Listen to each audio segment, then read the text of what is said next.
ನಮಸ್ತೆ ವೀಕ್ಷಕರೇ, PR ಅಕಾಡೆಮಿಗೆ ಸ್ವಾಗತ. ನೀವೇನಾದ್ರೂ ಬ್ಯಾಂಕ್ ಹುದ್ದೆಯನ್ನ ಹುಡುಕ್ತಾ ಇದ್ದೀರಾ? ತಿಂಗಳಿಗೆ 1,30,30,000 ರೂಪಾಯಿಗಳಕ್ಕಿಂತ ಜಾಸ್ತಿ ಸಂಬಳ ಸಿಗುವಂತಹ ಕೆಲಸದ ಡೀಟೇಲ್ಸ್ ನ ತಗೊಂಡ್ಬಂದಿದೀವಿ. ಇದು ಯಾವ ಹುದ್ದೆ, ಹೇಗೆ ಅರ್ಜಿಯನ್ನ ಹಾಕೊಳ್ಬೇಕು, ವಯೋಮಿತಿ ಡೀಟೇಲ್ಸ್, ಎಜುಕೇಶನ್ ಕ್ವಾಲಿಫಿಕೇಶನ್ ಎಲ್ಲದರ ವಿವರ ತಿಳಿಸ್ಕೊಡ್ತೀವಿ. ವಿಡಿಯೋನ ಕೊನೆ ತನಕ ನೋಡಿ. ವಿಡಿಯೋ ಶುರು ಮಾಡೋಕ್ಕೂ ಮುಂಚೆ ಇನ್ನೂ ಈ ಚಾನಲ್ ಸಬ್ಸ್ಕ್ರೈಬ್ ಆಗಿಲ್ಲ ಅಂದ್ರೆ ದಯವಿಟ್ಟು ಆ ಸಬ್ಸ್ಕ್ರೈಬ್ ಬಟನ್ ನ ಕ್ಲಿಕ್ ಮಾಡಿ.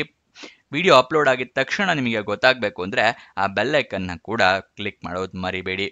ಇವಾಗ ವಿಡಿಯೋನ ಶುರು ಮಾಡೋಣ. ಬೆಂಗಳೂರು DCC ಬ್ಯಾಂಕ್ ಅಂತ ಹೇಳಿದ್ರೆ Bengaluru district central cooperative bank ಲಿಮಿಟೆಡ್ನವರು ಹುದ್ದೆಗಳಿಗೆ ಅರ್ಜಿಯನ್ನ ಕರೆದಿದ್ದಾರೆ.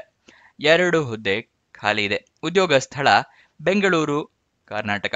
ಯಾವ್ಯಾವ ಹುದ್ದೆ ಅಂತ ನೋಡೋದಾದ್ರೆ ಡೆಪ್ಯೂಟಿ ಜನರಲ್ ಮ್ಯಾನೇಜರ್ ಹುದ್ದೆ ಮತ್ತೆ ಬ್ರಾಂಚ್ ಮ್ಯಾನೇಜರ್ ಹುದ್ದೆ ಇದಾಗಿರುತ್ತೆ. ಇದಕ್ಕೆ ತಿಂಗಳಿಗೆ 65,950 ರೂಪಾಯಿಂದ ಹಿಡಿದು 1,34,200 ರೂಪಾಯಿಗಳ ತನಕ ತಿಂಗಳಿಗೆ ಸ್ಯಾಲರಿ ಇರುತ್ತೆ.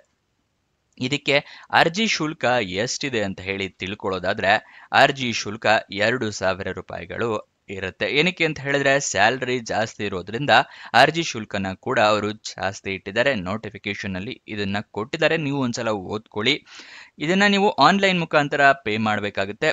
ಸೆಲೆಕ್ಷನ್ ಪ್ರೋಸೆಸ್ ನ ವಿವರ ತಿಳ್ಕೊಳ್ಳೋದಾದ್ರೆ ಲಿಖಿತ ಪರೀಕ್ಷೆ ಇರುತ್ತೆ, ಅಂದ್ರೆ ರಿಟರ್ನ್ ಟೆಸ್ಟ್ ಇರುತ್ತೆ. ಅದಾದ ನಂತರ ಇಂಟರ್ವ್ಯೂ ಇರುತ್ತೆ.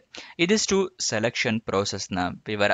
ನೆಕ್ಸ್ಟ್ ನಿಮಗೆ ಅರ್ಜಿಯನ್ನ ಹೇಗೆ ಹಾಕೊಳ್ಳೋದು ಮತ್ತೆ ನೋಟಿಫಿಕೇಶನ್ ನ ಡೌನ್ಲೋಡ್ ಮಾಡ್ಕೊಳ್ಳೋದು ಎರಡರ ವಿವರ ಕೂಡ ತಿಳಿಸ್ಕೊಡ್ತೀವಿ. ಅದಕ್ಕಿಂತ ಮುಂಚೆ ದಯವಿಟ್ಟು ಈ ವಿಡಿಯೋಗೆ ಲೈಕ್ ಮಾಡಿಲ್ಲ ಅಂತ ಹೇಳಿದ್ರೆ ಆ ಲೈಕ್ ಬಟನ್ ನ ಪ್ರೆಸ್ ಮಾಡಿ. ನೀವು ಲೈಕ್ ಮಾಡಿದಾಗ ನಮಗೂ ಕೂಡ ವಿಡಿಯೋ ಮಾಡಬೇಕು ಅಂತ ಹೇಳಿ ಒಂದು ಪ್ರೋತ್ಸಾಹ ಸಿಗುತ್ತೆ, ಮತ್ತೆ ಹಲವಾರು ಜನರಿಗೆ ಈ ವಿಡಿಯೋ ತಲುಪತ್ತೆ. ಅದಕ್ಕೋಸ್ಕರ ಲೈಕ್ ಮಾಡೋದು ಮರಿಬೇಡಿ.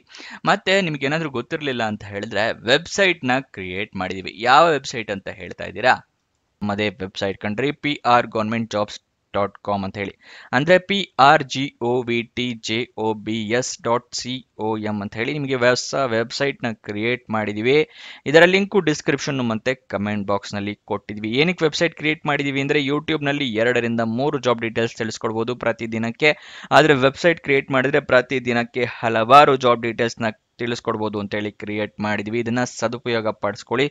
ಅದ್ರ ಕಮೆಂಟ್ ಬಾಕ್ಸ್ ಅಥವಾ ಡಿಸ್ಕ್ರಿಪ್ಷನ್ ಇಂದ ಕ್ಲಿಕ್ ಮಾಡಿದ್ರೆ ಈ ರೀತಿ ಒಂದು ಪೇಜ್ ಓಪನ್ ಆಗುತ್ತೆ ನಮ್ಮ ವೆಬ್ಸೈಟ್. ಇಲ್ಲಿ ಕರ್ನಾಟಕ ಗೌರ್ಮೆಂಟ್ ಜಾಬ್ಸು, ಇಲ್ಲಿ central government 10th pass 12th pass degree jobs, ಈ ತರ ಹಲವಾರು ಕೆಟಗರಿಯ ಜಾಬ್ಸ್ ಇದೆ. ನಿಮ್ಮ ಎಜುಕೇಶನ್ ಕ್ವಾಲಿಫಿಕೇಶನ್ಗೆ ಯಾವ್ದು ಸೂಟ್ ಆಗುತ್ತೆ ನೋಡಿ ಅದನ್ನ ಕ್ಲಿಕ್ ಮಾಡ್ಕೊಳ್ಳಿ. ಸ್ಕ್ರೋಲ್ ಡೌನ್ ಮಾಡಿದ್ರೆ ಕನ್ನಡದಲ್ಲಿ ಕೂಡ ಬಟನ್ಸ್ಗಳನ್ನ ಕೊಟ್ಟಿದ್ದೀವಿ. ಕನ್ನಡ, ಇಂಗ್ಲಿಷ್ ಯಾವ್ದ್ರಲ್ಲಿ ಬೇಕಾದ್ರೂ ಕ್ಲಿಕ್ ಮಾಡಬಹುದು. ಸ್ಕ್ರೋಲ್ ಡೌನ್ ಮಾಡಿದ್ರೆ ಇಲ್ಲಿ Karnataka government jobs, central government 10th pass ಜಾಬ್ಸ್ನ ಲಿಸ್ಟ್ಗಳನ್ನ ಕೊಟ್ಟಿದ್ದೀವಿ. ಇಲ್ಲಿ ಎಲ್ಲ ಲಿಸ್ಟ್ನ ನೋಡ್ಕೋಬಹುದು. ಇಲ್ಲಿ ಸ್ಕ್ರೋಲ್ ಡೌನ್ ಮಾಡ್ಕೊಂಡು ನೋಡ್ಕೋಬಹುದು. ಮೊಬೈಲ್ನಲ್ಲಿ ಆಗಿದ್ರು ಅಷ್ಟೇ ಇದನ್ನ ಸ್ಕ್ರೋಲ್ ಡೌನ್ ಮಾಡಿದ್ರೆ ನಿಮಗೆ ಡೀಟೇಲ್ಸ್ ಸಿಗುತ್ತೆ. ಕೆಳಗಡೆ ಮೋರ್ ಜಾಬ್ಸ್ ಅಂತಿದೆಯಲ್ಲ, ಇದನ್ನು ಕ್ಲಿಕ್ ಮಾಡಿದ್ರೆ ಇನ್ನೂ ಹಲವಾರು ಜಾಬ್ಸ್ ಓಪನ್ ಆಗುತ್ತೆ. ಕರ್ನಾಟಕ ಗೌರ್ಮೆಂಟ್ ಇಂದು, ಸೆಂಟ್ರಲ್ ಗೌರ್ಮೆಂಟ್ ಮತ್ತೆ 10th ಪಾಸ್ ಜಾಬ್ಸ್ ಇಂದು ಹಲವಾರು ಜಾಬ್ಸ್ ಡೀಟೇಲ್ಸ್ ಓಪನ್ ಆಗುತ್ತೆ. ಅದನ್ನ ಪಡ್ಕೊಳ್ಳಿ ಯಾವ ಜಾಬ್ ಡೀಟೇಲ್ಸ್ ಬೇಕು ಅಂತ. ಆದ್ರೆ ನೀವು ಕೇಳ್ಬೋದು, ಈ ವೆಬ್ಸೈಟ್ ನಲ್ಲಿ ಜಾಬ್ ಡೀಟೇಲ್ಸ್ ಅಪ್ಲೋಡ್ ಆಗಿದ ತಕ್ಷಣ ನಿಮಗೆ ಹೇಗೆ ಗೊತ್ತಾಗತ್ತೆ ಅಂತ ಹೇಳಿದ್ರೆ ನಾವು ನಿಮಗೆ ವಾಟ್ಸಪ್ ಮತ್ತೆ ಟೆಲಿಗ್ರಾಮ್ ಚಾನಲ್ ನಿಂದ ಲಿಂಕ್ ನ ಪ್ರೊವೈಡ್ ಮಾಡ್ತೀವಿ. ಸೊ ಅದನ್ನ ಫಾಲೋ ಮಾಡಿ. ಡಿಸ್ಕ್ರಿಪ್ಷನ್ ಮತ್ತೆ ಕಮೆಂಟ್ ಬಾಕ್ಸ್ ನಲ್ಲಿ ಈ ಸೋಷಿಯಲ್ ಮೀಡಿಯಾ ಚಾನಲ್ಸ್ ನ ಲಿಂಕ್ ಕೊಟ್ಟಿದ್ದೀನಿ ಡಿಸ್ಕ್ರಿಪ್ಷನ್ ನಲ್ಲಿ. ಅಲ್ಲಿಂದ ಕ್ಲಿಕ್ ಮಾಡಿದ್ರೆ ನೀವು ಟೆಲಿಗ್ರಾಮ್ ನ ಜಾಯ್ನ್ ಆಗ್ಬೋದು. ಅಲ್ಲಿಂದನೇ ಕ್ಲಿಕ್ ಮಾಡಿ ವಾಟ್ಸಪ್ ಚಾನೆಲ್ ನ ಕೂಡ ಜಾಯ್ನ್ ಆಗ್ಬೋದು. ಪ್ರತಿದಿನ ಜಾಬ್ ಡೀಟೇಲ್ಸ್ ಅಪ್ಲೋಡ್ ಆಗಿದ ತಕ್ಷಣ ಈ ಜಾಬ್ ಡೀಟೇಲ್ಸ್ ಅಪ್ಲೋಡ್ ಆಗಿದೆ, ಇದರ ಲಿಂಕ್ ಅಂತ ಹೇಳಿ ನಿಮಗೆ ಪ್ರೊವೈಡ್ ಮಾಡ್ತೀವಿ. ಮತ್ತೆ ಕೊನೆ ದಿನಾಂಕ ಹತ್ತಿರ ಬರ್ತಿದ್ದಾಗೆ ಈ ಜಾಬ್ಸ್ ಕೊನೆಗೊಳ್ತಾ ಇದೆ ಅಂತ ಹೇಳಿ ಅದರ ಲಿಂಕ್ ಕೊಡ್ತೀವಿ. ನೀವು ಆದಷ್ಟು ಬೇಗ ಅರ್ಜಿಯನ್ನ ಹಾಕೊಳ್ಳಕ್ಕೆ ಹೆಲ್ಪ್ ಆಗುತ್ತೆ. ವಾಟ್ಸಪ್ ಮತ್ತೆ ಟೆಲಿಗ್ರಾಮ್ ನ ಜಾಯ್ನ್ ಆದ್ರೆ ಜಾಯ್ನ್ ಆಗೋದು ಮರಿಬೇಡಿ. ಇವಾಗ ಜಾಬ್ ಡೀಟೇಲ್ಸ್ ನ ಮುಂದುವರ್ಸೋಣ. ಅಪ್ಲಿಕೇಶನ್ ನೀವು ಆನ್ಲೈನ್ ಮುಖಾಂತರ ಹಾಕೋಬೇಕಾಗುತ್ತೆ. ಆನ್ಲೈನ್ ಅರ್ಜಿ ಹಾಕೊಳ್ಳೋಕ್ಕೂ ಮುಂಚೆ ನೋಟಿಫಿಕೇಶನ್ ಸಂಪೂರ್ಣವಾಗಿ ಓದಿ ಏನೇನು ಎಲಿಜಿಬಿಲಿಟಿ ಕ್ರೈಟೀರಿಯಾ ಇದೆ ಅಂತ ತಿಳ್ಕೊಂಡ ನಂತರ ಅರ್ಜಿಯನ್ನ ಹಾಕಿ. ಆನ್ಲೈನ್ ಅಪ್ಲಿಕೇಶನ್ ನಲ್ಲಿ ಇಮೇಲ್ ಐಡಿ, ಮೊಬೈಲ್ ನಂಬರ್ನ ಕರೆಕ್ಟ್ ಆಗಿ ಮೆನ್ಷನ್ ಮಾಡಿ. ನಿಮಗೆ ಜಾಬ್ ಸಿಕ್ಕಿದ್ರೆ ಇಮೇಲ್ ಅಥವಾ SMS ಮುಖಾಂತರ ಅವರು ಜಾಬ್ ಕನ್ಫರ್ಮೇಶನ್ ಕೊಡ್ತಾರೆ ನಿಮಗೆ ಸಿಕ್ಕಿದೆ ಅಂತ ಹೇಳಿ. ಅದಕ್ಕೋಸ್ಕರ ನೆಕ್ಸ್ಟ್ ಅಪ್ಲಿಕೇಶನ್ ಹಾಕೋಕ್ಕೂ ಮುಂಚೆ ಎಲ್ಲ ಡಾಕ್ಯುಮೆಂಟ್ಸ್ನ ರೆಡಿ ಇಟ್ಕೊಳ್ಳಿ. ಯಾವ್ಯಾವುದು ಅಂತ ಹೇಳಿದ್ರೆ ID ಪ್ರೂಫು, ಏಜ್ ಪ್ರೂಫು ಮತ್ತೆ ಎಜುಕೇಶನ್ ಕ್ವಾಲಿಫಿಕೇಶನ್ ಪ್ರೂಫ್ಸ್ ಇದೆಲ್ಲ ಬೇಕಾಗುತ್ತೆ. ಅಂದ್ರೆ ಯಾವ್ಯಾವ ಡಾಕ್ಯುಮೆಂಟ್ ಅಂತ ನಿಮಗೆ ಹೇಳ್ತೀನಿ. ID ಪ್ರೂಫ್ ಅಂತ ಹೇಳಿದ್ರೆ ಫೋಟೋ ಇರುವಂತಹ ID ಪ್ರೂಫ್ ಬೇಕಾಗುತ್ತೆ. ಆಧಾರ್ ಕಾರ್ಡ್, ವೋಟರ್ ID ಅಥವಾ ಪಾನ್ ಕಾರ್ಡ್. ಮತ್ತೆ ಏಜ್ ಪ್ರೂಫಿಗೆ SLC ಮಾರ್ಕ್ಸ್ ಕಾರ್ಡು ಅಥವಾ ನಿಮ್ಮ ಡೇಟ್ ಆಫ್ ಬರ್ತ್ ಸರ್ಟಿಫಿಕೇಟ್ ಇದ್ರೂ ಕೂಡ ಆಗುತ್ತೆ. ನೆಕ್ಸ್ಟ್ ಎಜುಕೇಷನ್ ಕ್ವಾಲಿಫಿಕೇಷನ್ಗೆ ನಿಮ್ಮ ಮಾರ್ಕ್ಸ್ ಕಾರ್ಡು ಸರ್ಟಿಫಿಕೇಟ್ಸು ಅವೆಲ್ಲ ರೆಡಿ ಇಟ್ಕೊಂಡಿರಿ. ನಿಮ್ಮ ರೀಸೆಂಟ್ ಪಾಸ್ಪೋರ್ಟ್ ಸೈಜ್ ಫೋಟೋಗ್ರಾಫ್ ಇಟ್ಕೊಂಡಿರಿ. ರೆಸ್ಯೂಮೆ ಇದ್ದರೆ ರೆಸ್ಯೂಮೆ ರೆಡಿ ಮಾಡಿ ಇಟ್ಕೊಂಡಿರಿ. ಅರ್ಜಿಯಲ್ಲಿ ಕೇಳಿದ್ರೆ ಅಟ್ಯಾಚ್ ಮಾಡಬಹುದು. ನೆಕ್ಸ್ಟ್ ಅಪ್ಲಿಕೇಶನ್ನ ಫೀ ಪೇ ಮಾಡಿ. ಅದಾದ ನಂತರ ಒಂದ್ಸಲ ಎಲ್ಲ ಡೀಟೇಲ್ಸ್ನ ಚೆಕ್ ಮಾಡಿ, ಎಲ್ಲದೂ ಕರೆಕ್ಟ್ ಆಗಿದೆಯಾ ಅಪ್ಲಿಕೇಶನಲ್ಲಿ ಫಿಲಪ್ ಮಾಡಿರೋ ಡೀಟೇಲ್ಸ್ ಅಂತ. ತಪ್ಪಾಗಿದ್ದರೆ ತಿದ್ದುಪಡಿ ಮಾಡಿ ಅದಾದ ನಂತರನೇ ಅಪ್ಲಿಕೇಶನ್ನ ಸಬ್ಮಿಟ್ ಮಾಡಿದ ಆದ ಮೇಲೆ ಅಪ್ಲಿಕೇಶನ್ ಅಥವಾ ರಿಕ್ವೆಸ್ಟ್ ನಂಬರ್ ಆ ಥರ ಏನಾದರೂ ಬಂದರೆ ಅದನ್ನು ಬರೆದಿಟ್ಕೊಳ್ಳಿ, ನಿಮ್ಮ ಫ್ಯೂಚರ್ ರೆಫರೆನ್ಸ್ಗೆ ಬೇಕಾಗುತ್ತೆ. ಅಪ್ಲಿಕೇಶನ್ ಓಪನ್ ಆಗಿದ್ದ ದಿನಾಂಕ 14 ಆಗಸ್ಟ್ 2025, ಕೊನೆಯ ದಿನಾಂಕ 4 ಸೆಪ್ಟೆಂಬರ್ 2025. 4 ಸೆಪ್ಟೆಂಬರ್ ಒಳಗಡೆ ಅರ್ಜಿಯನ್ನು ನೀವು ಆನ್ಲೈನ್ ಮುಖಾಂತರ ಹಾಕೋಬೇಕಾಗತ್ತೆ. ಆನ್ಲೈನ್ನಲ್ಲೇ ನೀವು ಅಪ್ಲಿಕೇಶನ್ ಫೀಸ್ನು ಪೇ ಮಾಡಬೇಕಾಗತ್ತೆ. ಕೊನೆಯ ದಿನಾಂಕ ಫೀಸ್ಗೆ ಅದು ಕೂಡ 4 ಸೆಪ್ಟೆಂಬರೇ ಆಗಿರುತ್ತೆ. ಅಪ್ಲಿಕೇಶನ್ ಆನ್ಲೈನ್ ಅಂತ ಹೇಳಿದ್ರೆ ನೋಟಿಫಿಕೇಶನ್ ಡೌನ್ಲೋಡ್ ಮಾಡ್ಕೊಳ್ಳೋದು ತಿಳಿಸ್ಕೊಡ್ತಾ ಇದ್ದೀನಿ ನೋಡಿ. ನಿಮಗೆ ಈ ವೆಬ್ಸೈಟ್ನ ಲಿಂಕು ಮತ್ತೆ ಡಿಸ್ಕ್ರಿಪ್ಷನ್ ಮತ್ತು ಕಮೆಂಟ್ ಬಾಕ್ಸ್ನಲ್ಲಿ ಕೊಟ್ಟಿದ್ದೀನಿ ಅಂತ ಹೇಳಿದ್ನಲ್ಲ, ಅದರಲ್ಲಿ ಎರಡನೇ ಲಿಂಕು ಈ DCC ಬ್ಯಾಂಕ್ದಾಗಿರುತ್ತೆ. ಅದನ್ನು ಕ್ಲಿಕ್ ಮಾಡಿ ಫುಲ್ ಸ್ಕ್ರೋಲ್ ಡೌನ್ ಮಾಡಿ ಕೆಳಗಡೆ ಬನ್ನಿ. ಅಫಿಷಿಯಲ್ ನೋಟಿಫಿಕೇಶನ್ ಅಂತ ಇದೆಯಲ್ಲ ಅಲ್ಲಿ ಕ್ಲಿಕ್ ಮಾಡಿ. ಅಂದರೆ ಕನ್ನಡದಲ್ಲೂ ಇದೆ, ಇಂಗ್ಲೀಷಲ್ಲೂ ಇದೆ ನೋಟಿಫಿಕೇಶನ್, ಎರಡರಿಂದ ಕೂಡ ನೀವು ತಿಳ್ಕೋಬಹುದು. ಇಲ್ಲಿ ಕನ್ನಡ ತಿಳಿಸ್ಕೊಡ್ತೀನಿ, ಇದೆಯಲ್ಲ ಇದನ್ನು ಕ್ಲಿಕ್ ಮಾಡಿ. ನಿಮಗೆ ನೋಟಿಫಿಕೇಶನ್ ಓಪನ್ ಆಗುತ್ತೆ ಕನ್ನಡದಲ್ಲಿ. ಇಲ್ಲಿ ಎಲ್ಲ ಡೀಟೇಲ್ಸ್ನ ನೀವು ಕನ್ನಡದಲ್ಲೇ ತಿಳ್ಕೋಬಹುದು. ಇದೆಲ್ಲದನ್ನು ಓದ್ಕೊಳ್ಳಿ.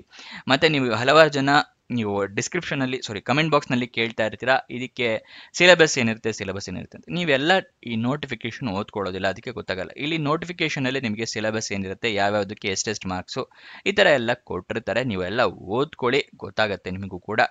ಇಂಗ್ಲೀಷ್ನಲ್ಲೂ ಕೂಡ ನೋಟಿಫಿಕೇಶನ್ ಇದೆ. ಇದನ್ನು ಕ್ಲಿಕ್ ಮಾಡಿದ್ರೆ ನಿಮಗೆ ಇಂಗ್ಲೀಷ್ನಲ್ಲಿ ನೋಟಿಫಿಕೇಶನ್ ಸಿಗುತ್ತೆ. ಯಾವ ಜಾಬ್ ಡೀಟೇಲ್ಸ್ ಎಷ್ಟೆಷ್ಟು ಖಾಲಿ ಇದೆ, ಏನೇನು ಕ್ರೈಟೀರಿಯಾ ಎಲ್ಲ ಕೊಟ್ಟಿರುತ್ತೆ. ಇದನ್ನು ಕೂಡ ಸಂಪೂರ್ಣವಾಗಿ ಓದ್ಕೊಳ್ಳಿ. ಅದಾದ ನಂತರ ಅಪ್ಲಿಕೇಶನ್ ಲಿಂಕ್ನ ಕೂಡ ಕೊಟ್ಟಿದ್ದೀವಿ. ಅಪ್ಲೈ ಆನ್ಲೈನ್ ಅನ್ನೋದ್ರ ಪಕ್ಕ ಲಿಂಕ್ ಇದೆಯಲ್ಲ ಇದನ್ನ ಕ್ಲಿಕ್ ಮಾಡಿ. ಅಪ್ಲಿಕೇಶನ್ ಓಪನ್ ಆಗುತ್ತೆ. ಇಲ್ಲಿ ತಿಳಿಸ್ಕೊಡ್ತೀನಿ ನೋಡಿ. ಈ ರೀತಿ ಓಪನ್ ಆಗುತ್ತೆ. ನೀವೇನಾದರೂ ಮುಂಚೆ ರಿಜಿಸ್ಟ್ರೇಷನ್ ಆಗಿರಲಿಲ್ಲ ಅಂತ ಹೇಳಿದ್ರೆ ಅದನ್ನು ತೋರಿಸ್ಕೊಟ್ಬಿಡ್ತೀನಿ ತಡೆ. ಇಲ್ಲಿ ಇದನ್ನ ಕ್ಲಿಕ್ ಮಾಡಿ ಓಪನ್ ಮಾಡ್ಕೊಳ್ಳಿ. ಇಲ್ಲಿ ಓಪನ್ ಆಗ್ತಾ ಇದೆ. ಇಲ್ಲಿ ಸ್ಕ್ರೋಲ್ ಡೌನ್ ಮಾಡಿ. ಮುಂಚೆನೇ ರಿಜಿಸ್ಟ್ರೇಷನ್ ಆಗಿದ್ರೆ ಆಲ್ರೆಡಿ ರಿಜಿಸ್ಟರ್ಡ್ ಕೊಡಿ. ನ್ಯೂ ರಿಜಿಸ್ಟ್ರೇಷನ್ ಆಗಿದ್ರೆ ನ್ಯೂ ರಿಜಿಸ್ಟ್ರೇಷನ್ ಇದೆಯಲ್ಲ ಇದನ್ನ ಕ್ಲಿಕ್ ಮಾಡಿ. ನೀವು ಕ್ಲಿಕ್ ಮಾಡಿದಾಗ ಈ ರೀತಿ ಒಂದು ಪೇಜ್ ಓಪನ್ ಆಗುತ್ತೆ. ಇಲ್ಲಿ ಎಲ್ಲ ಡೀಟೇಲ್ಸ್ನ ನೀವು ಫಿಲಪ್ ಮಾಡಿದ ನಂತರ ಸಬ್ಮಿಟ್ ಕೊಟ್ಟರೆ ನೀವು ರಿಜಿಸ್ಟ್ರೇಷನ್ ಆಗುತ್ತೆ. ಅದಾದ ನಂತರ ನಿಮ್ಮ ಅಪ್ಲಿಕೇಶನ್ ಓಪನ್ ಆಗುತ್ತೆ. ಗೊತ್ತಾಯ್ತಲ್ವಾ? ಇಲ್ಲಿ ನಿಮಗೆ ಅಪ್ಲಿಕೇಶನ್ ಕೊನೆಯ ದಿನಾಂಕ, ಅಪ್ಲಿಕೇಶನ್ ಶುಲ್ಕನ ಹೇಗೆ ಪೇ ಮಾಡಬೇಕು ಎಲ್ಲ ಇದೆ.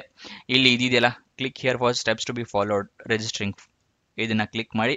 ನೀವು ರಿಜಿಸ್ಟ್ರೇಷನ್ಗೆ ಏನು ಸ್ಟೆಪ್ಸ್ನ ಫಾಲೋ ಮಾಡಬೇಕು, ಮತ್ತು ಅಪ್ಲಿಕೇಶನ್ ಹಾಕ್ಕೊಳ್ಳೋದಕ್ಕೆ ಏನು ಸ್ಟೆಪ್ಸ್ನ ಫಾಲೋ ಮಾಡಬೇಕು, ಅಪ್ಲಿಕೇಶನ್ ಶುಲ್ಕವನ್ನು ಹೇಗೆ ಕಟ್ಟಬೇಕು, ಇದೆಲ್ಲದರ ವಿವರ ಇಲ್ಲಿ ಇರುತ್ತೆ. ಇದನ್ನೆಲ್ಲ ಸಂಪೂರ್ಣವಾಗಿ ಓದ್ಕೊಳ್ಳಿ. ನಿಮಗೆ ಅರ್ಜಿ ಹಾಕೋದಕ್ಕೆ ಈಸಿ ಆಗುತ್ತೆ. ಕನ್ನಡದಲ್ಲೂ ಇದೆ, ಇಂಗ್ಲೀಷ್ನಲ್ಲೂ ಇದೆ, ಎರಡು ಭಾಷೆಯಲ್ಲೂ ಇದೆ. ಅದನ್ನು ಓದ್ಕೊಂಡು ಅರ್ಜಿಯನ್ನು ಹಾಕ್ಕೊಳ್ಳಿ. ನೆಕ್ಸ್ಟ್ ಅಫಿಷಿಯಲ್ ವೆಬ್ಸೈಟ್ ಅಡ್ರೆಸ್ ಬೇಕು ಅಂತ ಹೇಳಿದ್ರೆ bengaluru.dccbank.com ಇದು ಕೂಡ ಕೊಟ್ಟಿದ್ದೀವಿ. ಈ ವೆಬ್ಸೈಟ್ನಿಂದ ಕೂಡ ನೀವು ಜಾಬ್ ಡೀಟೇಲ್ಸ್ನ ತಿಳ್ಕೋಬಹುದು. ನೆಕ್ಸ್ಟ್ ಇದರ ವಯೋಮಿತಿಯ ತಿಳಿಸ್ಕೊಡ್ತಾ ಇದ್ದೀನಿ.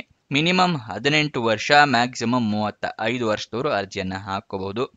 ಇದಕ್ಕೆ ಸ್ಯಾಲ್ರಿಯನ್ನು ತಿಳ್ಕೊಳ್ಳೋದಾದ್ರೆ ಡೆಪ್ಯೂಟಿ ಜನರಲ್ ಮ್ಯಾನೇಜರ್ ಹುದ್ದೆಗೆ 69,250 ರೂಪಾಯಿಂದ ಹಿಡಿದು 1,34,200 ರೂಪಾಯಿಗಳಿರುತ್ತೆ. ಬ್ರಾಂಚ್ ಮ್ಯಾನೇಜರ್ ಹುದ್ದೆಗೆ 65,950 ರೂಪಾಯಿಂದ ಹಿಡಿದು 1,24,900 ರೂಪಾಯಿ ಇರುತ್ತೆ. ಎಜುಕೇಷನ್ ಕ್ವಾಲಿಫಿಕೇಶನ್ ನೋಡೋದಾದ್ರೆ ಡೆಪ್ಯೂಟಿ ಜನರಲ್ ಮ್ಯಾನೇಜರ್ ಹುದ್ದೆಗೆ MCA, MSc, MBA, BE, ME, MTech ಅಥವಾ MCS ಆಗಿರಬೇಕು. ಬ್ರಾಂಚ್ ಮ್ಯಾನೇಜರ್ ಹುದ್ದೆಗೆ BE, BTech, MCA, MSc, MCS, CA ಅಥವಾ MCOM ಆಗಿರೋರು ಅರ್ಜಿಯನ್ನು ಹಾಕೋಬಹುದು. ಇದಿಷ್ಟು ಈ ಜಾಬ್ನ ವಿವರ. ಏನಾದರೂ ಡೌಟ್ಸ್ ಅಥವಾ ಕ್ವಶನ್ಸ್ ಇದೆ ಅಂತ ಹೇಳಿದ್ರೆ ಕಮೆಂಟ್ ಬಾಕ್ಸ್ನಲ್ಲಿ ಕಮೆಂಟ್ ಮಾಡಿ. ಇನ್ನೊಂದು ಜಾಬ್ ವಿಡಿಯೋ ಜೊತೆ ಸಿಗೋಣ. ಬಾಯ್ ಬಾಯ್.